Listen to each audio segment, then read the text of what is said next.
Good Wednesday, everyone. Thanks for stopping by GardenStateWeather.com and GardenStateWeather.blogspot.com, your source for weather information for the northern mid-Atlantic region 24 hours a day. I'm forecaster Robert Smith on this foggy Wednesday morning with the in-depth forecast analysis video discussion for Wednesday, the 15th of January 2014.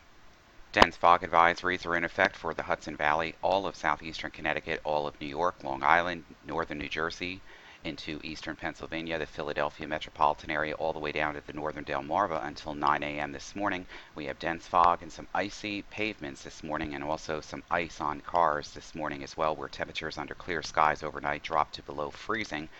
And low-level moisture left in the atmosphere has caused ice fog on some of the pavements, so some slippery conditions early this morning, and definitely on your car windshields and car tops as well as the pavements in the parking lot. So do be careful exiting your door this morning and be mindful that there is some ice on the ground this morning, and the visibilities are lower than a quarter of a mile, in some cases even lower than that, across the New Jersey, New York, Philadelphia metropolitan area this morning. The dense fog advisory is in effect until 9 a.m. this morning. However, the skies should begin to lift a little bit later in the morning, so there could still be considerable fog around after 9 a.m., but the dense fog advisory will be in effect until 9 a.m. this morning. And we're definitely getting reports here into the Weather Center this morning where the fog is near zero. And we can see from the experimental GOES fog imagery satellite that this morning we do have a lot of dense fog across the New Jersey, New York metropolitan area with visibilities less than a quarter mile. Some instances they're down to near zero across the entire New Jersey, New York, Philadelphia metro area.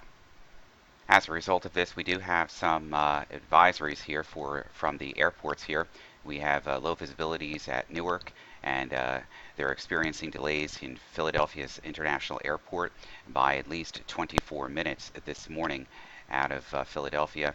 And in Newark this morning, they're not allowing any departures here destined for Newark Airport until 7:30 a.m. this morning, until after 7:30 a.m. this morning, due to the low visibilities.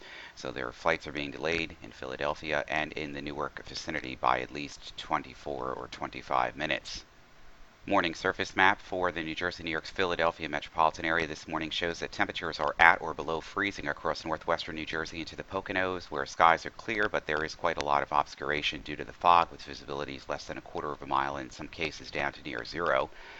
And the winds are all light and variable, and they're starting to come in from the south-southwest across central and southern New Jersey, where temperatures are at or above freezing from central southeastern Pennsylvania through central and southern New Jersey, but this entire region is covered in obscuration from fog this morning. For the region this morning, we have limited IFR conditions across the region. Sussex County airports at 27, dew points -3, quarter-mile visibility and ice fog. Ceilings are at 200 feet. This morning outside of Newark, we basically have temperature at 34, fog, visibility is about 0.6 of a mile, dense fog there. And we're going to find the fog lifting out through the morning hours with low stratus and broken ceilings at 500, scattered at 200. And the sky should begin to lift from late morning into early afternoon with light winds, visibilities improving to better than 4 or 5 miles, of broken clouds at 10,000. And then for the rest of the afternoon into the overnight hours, visibility is improving to better than 10 miles with light to variable winds out of the south at less than 10 knots, scattered clouds and broken clouds at about 3,500 feet. And then from late tonight into early tomorrow morning, the winds shift around to the northwest. There could be some flurries to the north and west of Newark tomorrow, but scattered clouds, no precipitation in the forecast. Broken ceilings at about 3,500, scattered clouds at 5,000.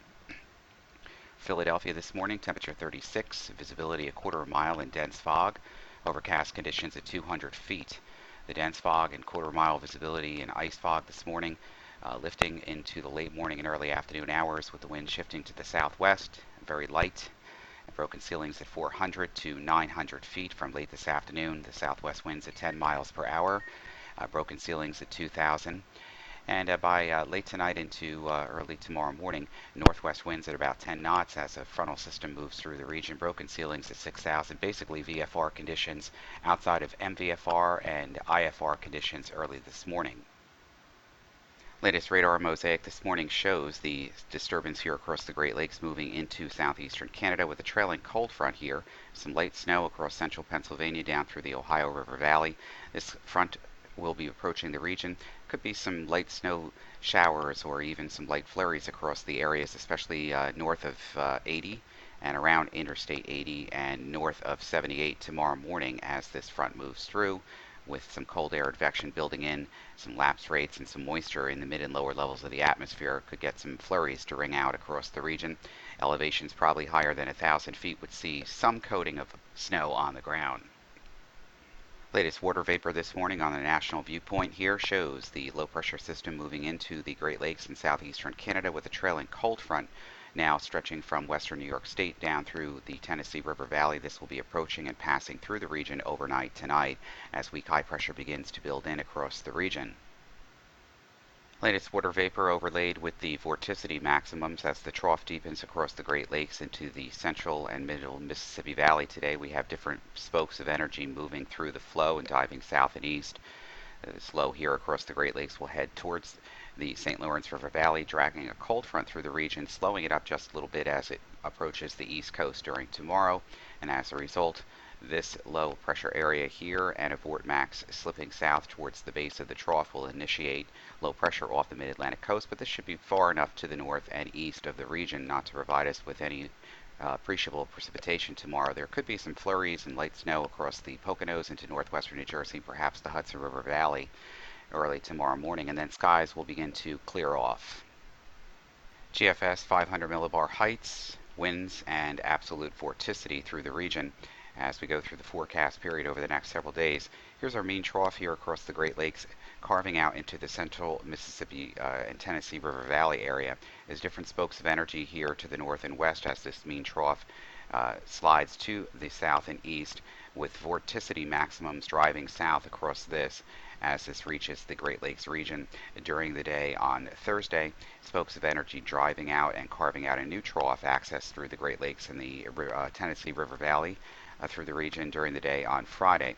And we're going to modify the temperatures a little bit over the next couple of days with a south-southwest wind and upslope flow here across the Appalachian Mountains with plenty of moisture as these disturbances rotate through and then eventually form low pressure off the mid-Atlantic coast states on Friday night and Saturday morning. This has to be watched because this piece of energy here diving to the south and east will help to drive south and east across the region, and most of the models are indicating a negative tilt with a little bit of low pressure here developing offshore during later Saturday into Sunday morning, probably remaining offshore as the flow is very progressive from northwest to southeast and then becomes a little bit more zonal as we get into the weekend, with lowering heights once again by early next week as the mean trough axis and pieces of vorticity continue to spin around this trough axis here across southeastern Canada, carving out trough after trough after trough. And these disturbances will lead to instability in the atmosphere and also lead to periods or pockets of precipitation across the region. Deterministic forecast over the next several days will be largely dependent on how these disturbances interact with the deep trough across southeastern Canada, in the means across the Tennessee and Mississippi River Valley, basically the entire east coast. And these disturbances will be moving through the flow, and as such, the steep area of low pressure here across the Great Lakes region will have spokes of energy around it as it's being blocked off by high pressure developing and sliding in towards the northwestern Atlantic and into Greenland with more blocking signatures here. So this is definitely going to be an issue as this low spins vorticity maximums around it and precipitation develops ahead and alongside these areas of upslope here across the region during Friday night and Saturday. And then as the colder air is being drawn in, it looks a little bit negatively tilted here. We could have some light snow showers or even a coating of snow, even an inch or two of snow on Saturday morning, depending on how these disturbances interact with the overall flow. And by the time we get into later Saturday afternoon and evening, this area of low pressure then dives down towards the Virginias and the Carolinas and then develops a little bit offshore here. We could see precipitation shield getting very close to central and southern New Jersey and offshore Long Island and New York City. We just don't know yet how close this is going to be, whether it's going to give us appreciable precipitation during that time period or it remains off the coast as the GFS is suggesting. Then the pattern goes a little bit flatter into next week, but certainly not a warm pattern indeed, with colder air being shifted into the region in earnest early next week and then throughout the remainder of next week as well. So it's a very variable and changeable pattern, but definitely a cold pattern in place across the region through the weekend into early next week before some slight moderation occurs, if you want to call it that, but it looks like we're going to go back down into the tank. Basically, most of the model runs the ensembles of the European, the GFS, and now the Canadian as well, indicating a positive negative oscillation PNA with ridging here across the Aleutian Islands and down into the northwestern regions of the United States. A subtropical jet stream that's getting quite active here on all of the indexes here. This is all of the ensemble members from GFS and European. These are the means, and all of it showing a deep trough here in the central and eastern United States with plenty of cold air and disturbances moving through the flow. So it's going to be a very busy pattern and a very active pattern going ahead for the next week to 2 weeks. So I guess I'm going to be a busy forecaster over the next couple of weeks, and that's normal for the winter. And it doesn't look like there's going to be a lot of breathing room between disturbances here, so I'm going to have to be up early and on my toes. And you should be very careful on your toes and feet this morning when you're placing them outside your door and into your walkways and driveways, because there's quite a lot of black ice on the ground this morning, and you need to be mindful and careful of that. That's it for this morning's discussion. We'll be back later this evening with the latest information, of course, 24 hours a day, 7 days a week on both websites, Garden State Weather and GardenStateWeather.blogspot.com, Facebook and Twitter feeds as well. I'm forecast Robert Smith. You make it a good Wednesday. We'll be back bright and early with you on Thursday morning or late this evening.